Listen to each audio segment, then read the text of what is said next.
All right, tomorrow's Halloween, and Hawaii, we all know, has a lot of ghostly stories and encounters. Ghost storyteller Lopaka Kapanui, who's had his share of ghostly encounters, joins us now. And so what are the top haunted places here in Hawaii?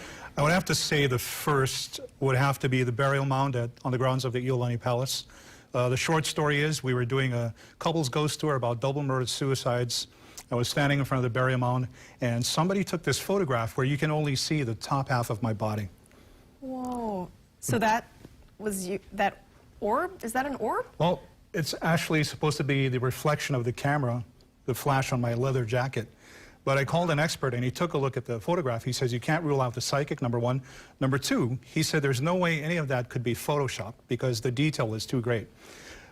Double murder suicide tour, somebody takes a picture, and only half of me shows up. Were you creeped out by this? I know you've seen a lot, but were you creeped out by this? I was thoroughly creeped out, but it just so happened the woman who took the picture is clairvoyant. Oh, wow. Yeah. So, okay. Let's talk about the second place, and we've all visited Kawaiahao Church, many of us have, and then the cemetery right next door. Cemetery right next door has bodies that you can't even see that are still there. So even in the lane, you're stepping on some of those bodies. Again, the short version, it's Halloween. A woman takes a picture. 40 of us are yelling at her, hurry up, let's get out of the graveyard. When she develops a picture, she shows it to us the very next second, and in that picture is someone who is not there.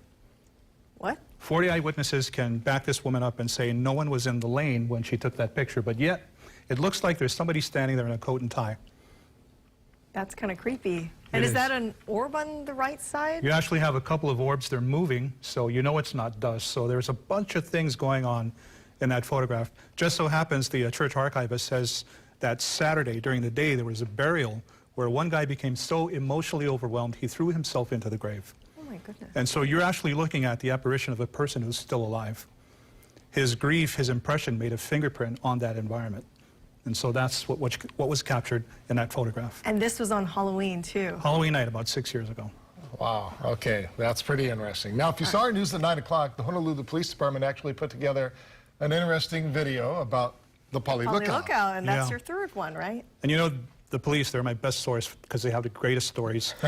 But the Pali Lookout, a young man comes up to me and says, can I make an offering to the pig god Kamapua'a? And he has the tea leaf bundle. I tell my now fired assistant to go with him, let him make the offering. The assistant misunderstands what I said, which was let him put the offering down, bring him back. But he brings the boy back along with the offering. The thing has come apart. And so as they're walking back toward me, my wife takes that photograph. And if you look underneath the boy's hands, there's a green swirling mist right underneath. It reveals that he has Chinese roast pork. Oh, no taking pork over the Pali.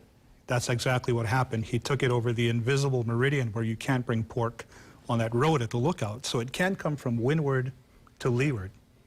Wow. And so he kind of broke the law, and my assistant was fired that night. So for people that, whether they have a deep belief in all this or not, if you see something you believe is real, should you be fearful of it? Should you explore it? Should you look into it and maybe try to communicate? What is your thought? You just said the key word. If you happen to see something, that means you have a bit of clairvoyance, you're a bit psychic. And so because you see it and it senses that you have this ability, that's what's happening, communication. But depending upon what the situation is, the communication might result in scratches, bruised finger marks, or as Marissa and I discovered a few years back, voices. Yeah. We did that on one of the tours that we took you on for a story, a news story. Yeah. Absolutely. That was the best evidence I ever got. You do these tours 3 times a week. A lot of visitors from the mainland and locals alike go on these tours. Right. And it's a year-round thing, so we also do lectures on the subject of parapsychology. We've traveled outer islands, and I think we're about to make some travels to places in the mainland where locals are at, so we can bring them ghost stories from home.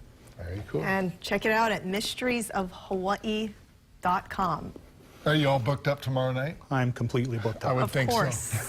Thank you so much, Lopaka. No, thank you. Happy Halloween to you.